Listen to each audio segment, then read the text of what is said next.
Thank you, Elliot. Thank you, Elvon, Michael. Well, let me give you a big virtual hug since you're not in the room.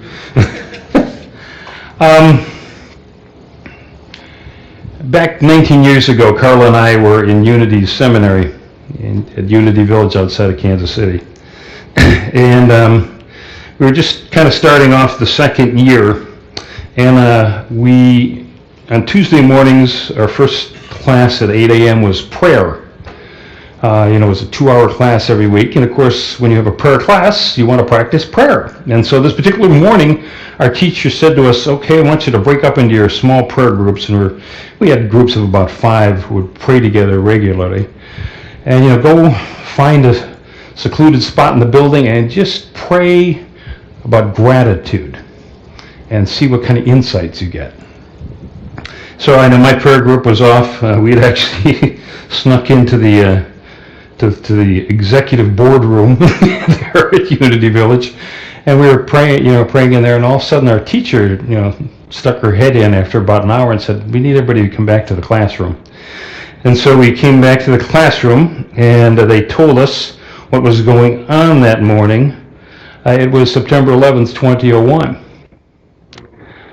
And as you can imagine, talk about the juxtaposition of things. It's like, wait a minute, we're praying about gratitude, and we got planes flying into the World Trade Center and the Pentagon.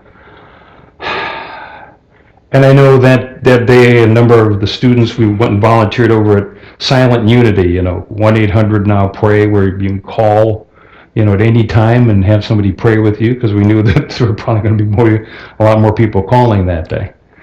But in the coming days and contemplating this, I came across an insight, which I'm going to share with you in a few minutes. It's weird how this stuff happens. I know back when I was serving the congregation in Indianapolis, I had planned, a Sunday talk on joy, the expression of joy. And what happens a couple days before? Newton, Connecticut, the school shooting there, the grammar school. And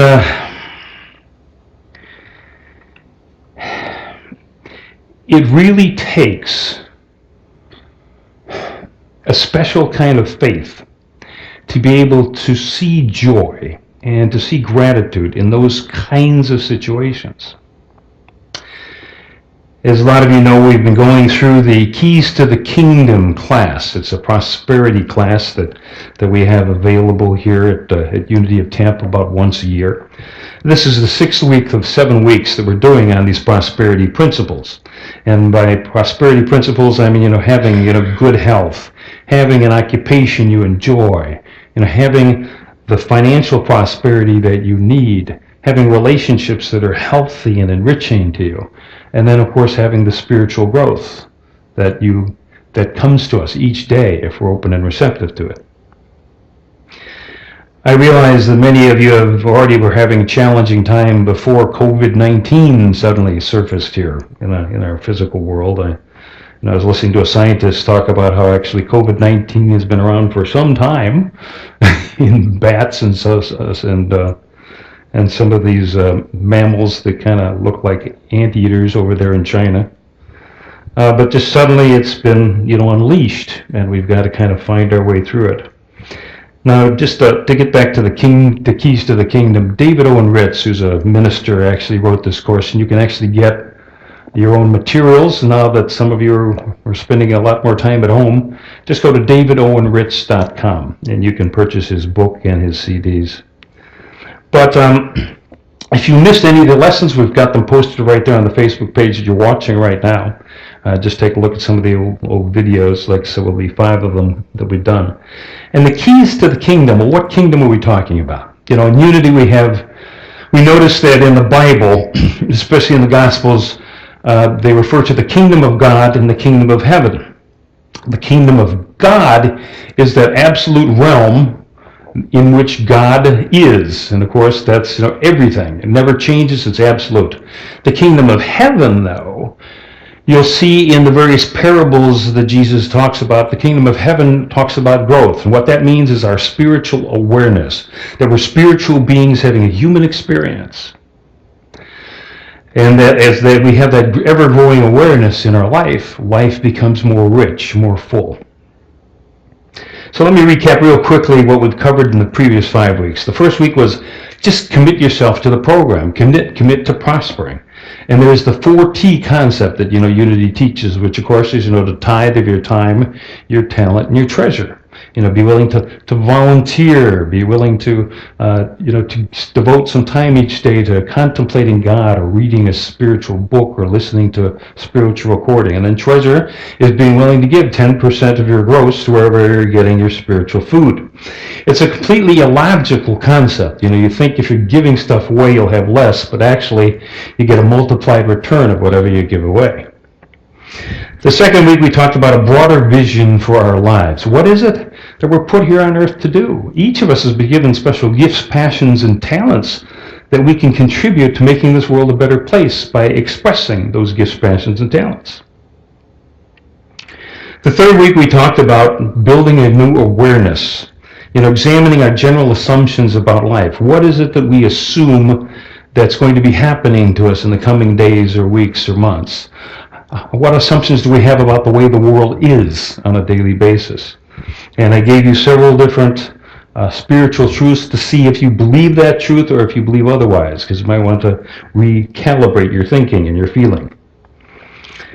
Number 4, in the fourth week, we talked about make room for the new and activating the law of circulation. A lot of people said this was fun, just being able to declutter your life, declutter your home, take a look at your finances, get a good sense of the flow of money through your life and how much you owe and how much you have in reserve.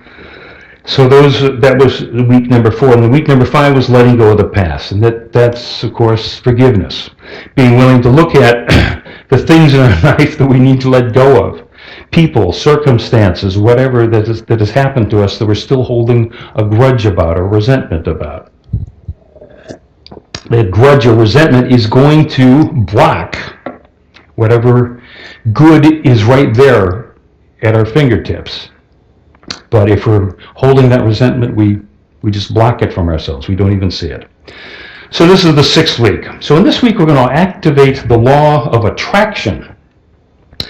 And this is where the title comes in, being willing to count our blessings. We are spiritual beings having a human experience. We are co-creating with this God presence by taking the actions in the physical world we need to create what it is we want to see happen. We've always been co-creators with God. It's just that a lot of us were asleep to that idea for some time. I know I certainly was the first 29 years of my life. And then suddenly, I just arrive at a Unity church and I'm like, oh, yeah, I kind of known this deep down for some time, but I've never heard anybody put it into words like that before. Reverend Mike Matoin up at Unity in Chicago is where Carla and I discovered it. It's our intuition just knowing, yeah, this is the way it truly is. And the another thing that minister said, which unnerved me a bit, is that are you ready to take total responsibility for everything that's happened in your life? It's like, oh man, I did that? When we are asleep to the truth, we find that we do some interesting things. But of course, we learn from doing those interesting things. We learn who we are and who we are not. So, can you let go of the concept that life happens to you and understand that actually life happens through you? All of the spiritual traditions have some form of these prosperity principles, these 7 keys to the kingdom that we're talking about.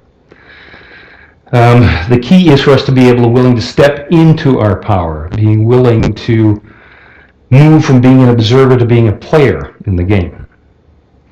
I remember back in 1986, I was separated from my first wife, and I was actually, my brother and a couple of his friends were renting a house. And they had kind of an extra small room, so I was sleeping in there, and remember waking up one morning, looking at the ceiling, and just the fear that I was in. And it kind of came to me. It's like, well, why do I feel I need to enter into this day with fear? And it was kind of that first step in that spiritual awakening that was coming. I hadn't found unity yet, but I was going to find it within a couple of months. And of course, having grown up Catholic and having seen a lot of people going through some religious abuse, I generally shunned the Bible, but then suddenly in Unity they started teaching me a whole new way to look at the Bible and the symbolism that was in it. But there are plenty of passages that are very straightforward, dealing with the sort of stuff that we're talking about now. In the book of Job, 22nd chapter, 28th verse, it says, "You will decide on a matter, and it will be established for you, and light will shine on your ways." In the Gospel of Luke, 18th chapter, 27th verse, Jesus said, "What is impossible with men is possible with God."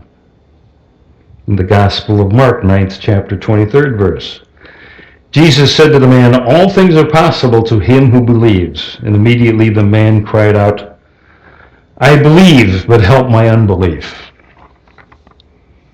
In the Gospel of Matthew, 9th chapter, 28th verse, when he entered the house, the blind men came to him, and Jesus said to them, "Do you believe that I'm able to do this?"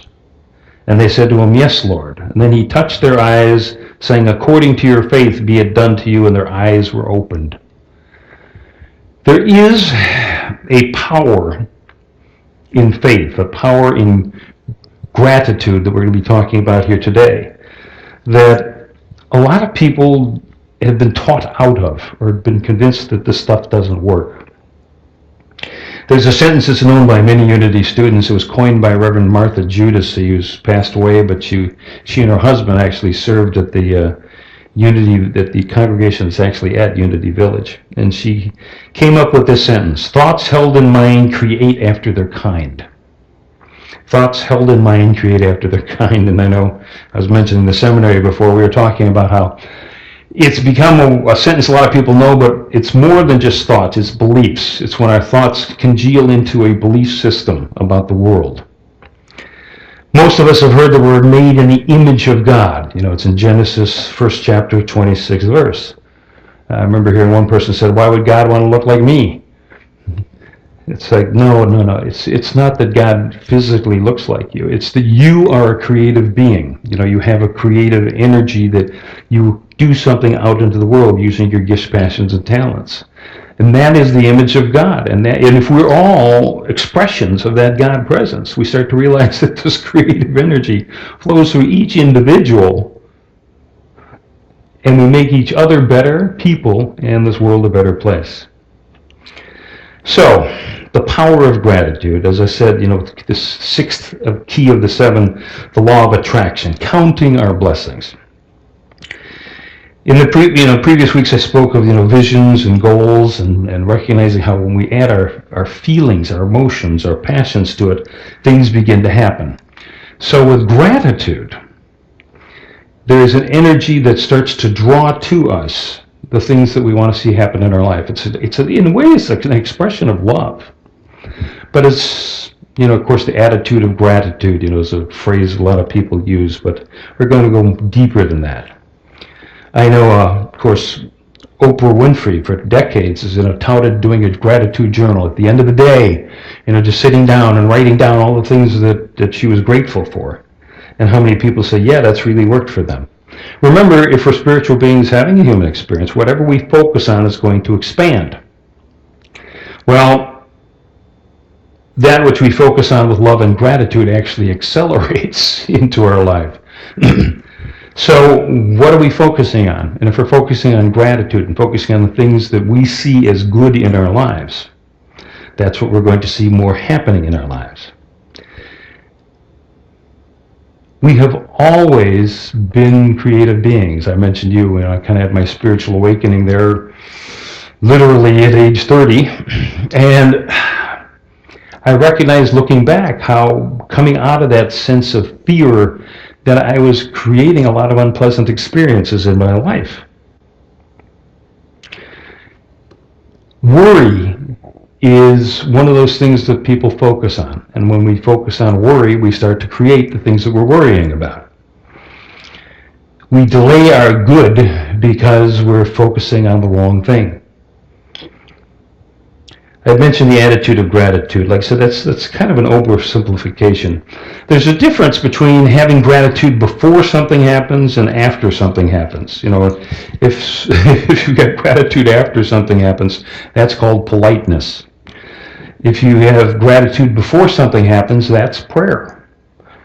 Because we are in advance saying, okay, God, I'm going to trust and have faith and believe that indeed this is what's going to be created in the world, in my life.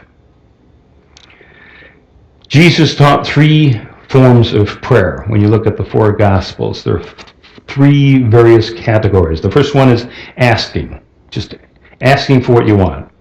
The second is affirming, doing affirmative prayer, which is emphasized a lot in unity. But then the third way is giving thanks in advance. When Jesus came to where Lazarus had been buried for a few days, he thanked God in advance. When he was multiplying the loaves and fishes, he thanked God in advance. And then things began to create. So rather than having just gratitude, how about proactive gratitude? We want to go beyond being grateful to actually doing grateful on a daily basis. So we got 4 tools for doing gratitude. First one is to become conscious of the good in your life. Now, isn't it interesting that 90% of our lives are doing great, but it's that 10% that sucks that we seem to put our attention upon? Remember the earlier lessons, with the health, occupation, relationships, consciousness, money. What am I grateful for? And a lot of times it's not just something that's, well, for example, let's say Carla sends me flowers. I could say I'm grateful for the flowers, but that's not what I'm really grateful for. What I'm grateful for is that Carla cares about me enough or loves me enough that she would send me flowers. That's a whole different saying of gratitude. I am grateful that Carla loves me so much that she would send me these flowers. In facing, this coronavirus, this COVID-19, I was thinking about, the things that I'm grateful for here at Unity of Tampa. I'm grateful that in 1928, Ruby Wagner started a study group that eventually became this congregation. I'm glad that this congregation bought this property in 1982.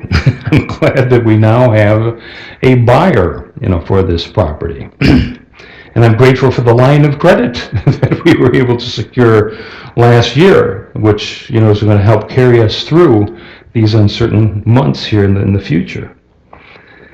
And I'm grateful that 2 years ago, we got the technology up and running so that we could live stream on Facebook, and you could actually watch this morning. We also, post our Sunday lessons on the web, on our website, unitytampa.org. And I'm grateful that people can give online and mail checks to Unity of Tampa as we accept your offerings. So the first is, becoming conscious of the good in our lives. Second is praise the good in our lives. So what about that 90% that's good? Going beyond, just and we know how when we have, say, like children and stuff, like praising the child is much different than just saying that you love them. Praise the good in your life. Really infuse prosperous energy into it so you can see more of it happening. It changes the way that we talk and we think about life on a daily basis. Please resist the temptation to minimize your accomplishments. I know I'm pretty guilty of this too, but it's helpful to kind of celebrate, when we have an achievement in our lives or as groups. And I know whenever I write a check, of course, I do so much online these days, like so many of you do, but whenever I do have to write a check to be mailed, right above my signature, I'll write, God is my source. And it kind of reminds me, okay, I'm doing something that can be a spiritual action here. I'm sending out this money, recognizing that God is going to supply me regardless of what. I know David Owen Ritz in this course, Keys to the Kingdom, says he came up with this sentence: I give thanks for the abundance that is mine to share. I give thanks for the abundance that is mine to share. But he realized he couldn't write that on his check, so now he writes the initials, IGTFTATIMTS on his checks. It's just his way. And he shares, David Owen Ritz actually had served as a minister down in Sarasota. And he shares that one of the times he was doing this lesson, or similar lesson on Sunday, he's talked about writing these initials on his check, and he says afterwards a woman in the reception line came up and says, "Thank you so much for clarifying for me." She works for one of the utility companies, and she'd see these initials written on the checks, and people didn't know what it meant. She says, and one woman said, "I'm sure it's a curse." And I know on my list of bills at home, when I'm going over the bills I need to make, I've written an affirmation. I give thanks for your immediate and complete payment. You are immediately and completely paid through the rich avenues of divine substance. It's a good way to just remind myself to be into that attitude of abundance when I'm handling my money. Number 3 of these 4 is share your good with others. Being willing to share the abundance. And this is, we've heard these amazing stories in recent days. I mean, okay, we've got everybody shut in because of COVID-19, but people are checking in on their neighbors. The people who've hoarded toilet paper are actually sharing some of it. But just being willing to, to share with other people. Even before this, this crisis, that sense of, being willing to share and people understanding that there needs to be a balance in giving and receiving in this world. So yeah, it's nice to receive, but you've got to give just as much. I know I was reminded, especially in this political season this year, of the working to getting people in Congress to work together to do something. We've heard about the struggle this week about relief packages, for this COVID-19. And I remember the late Congressman Dan Rostenkowski from Chicago. He was the head of the Ways and Means Committee. And he was in Congress for 36 years, from 1959 to 1995. And people would, I remember in an interview, he'd say, well, you don't see that many bills with your name on it. You're not the primary person on the bill. And he says, yeah, I've discovered over the years, it's amazing how much I can get done in Congress for this country if I'm willing to let other people take credit for my work. Good reminder to all of us. Number 4, look for the good, even in the unpleasant. Okay. When we do have this challenge come into our lives, how are we going to react? In the book of Genesis, 50th chapter, 20th verse, Joseph, is talking to his brothers. And he says, as for you, you meant evil against me, but God meant it for good, to bring it about that many people should be kept alive as they are today. So, what challenges are you facing today? What challenges are you going to face in the coming weeks? Emma Curtis Hopkins was a teacher of teachers. In fact, she was a teacher of Charles and Myrtle Fillmore, of Ernest Holmes and the Science of Mind, and also the Brooks sisters who formed the Divine Science movement. She was based in Chicago, and she liked to teach people in small groups, and it's amazing how these people went out and started movements. But she said, when you have a challenge come into your life, the general tendency that we have as human beings is to turn away from it, or shun it, or avoid it. She says, when you have a challenge come into your life, use this affirmation. This too is good. This too is God. This too is there for me, and I demand to see the blessing in it. Okay, let's say that together. Now, put your hands on your hips. If you're standing up, that's, you want to make sure you put that extra energy in. This too is good. This too is God. This too is there for me. And I demand to see the blessing in it. By putting out that observer self within ourselves and demanding to see the good in something like that, we can have that lesson come from whatever's challenges in our life. So Duncan, go ahead and put up the slide which has the 4 guidelines for gratitude that I've just gone over. Number 1, become conscious of the good in your life. So if you're looking for it, you'll find it. Otherwise, we walk right by it. You know how it is. When you decide what kind of car you're going to buy, it's amazing how suddenly you see all of the cars that other people are driving, and that's the one that you wanted to buy, because suddenly your focus has changed. You're looking for it. Number two, praise the good in your life. Really, just say, thank you, God. I'm so glad that this is in my life. Share your good with others. And then look for good even in the unpleasant. Now, at the beginning of the lesson, I mentioned how, Carl and I are in seminary, September 11th happens, on the day that we're praying for gratitude. Then the Newton shootings, happened on just a couple days before I'm talking about joy on Sunday. In the first letter to the Thessalonians, 5th chapter, 15th verse, Paul writes, "See that none of you repays evil for evil, but always seeks to do good to one another and to all. Rejoice always. Pray constantly. Give thanks in all circumstances, for this is the will of God." The insight that I had in talking to people at the seminary in that following week was the phrase here in this letter to Thessalonians is give thanks in all circumstances, not for all circumstances.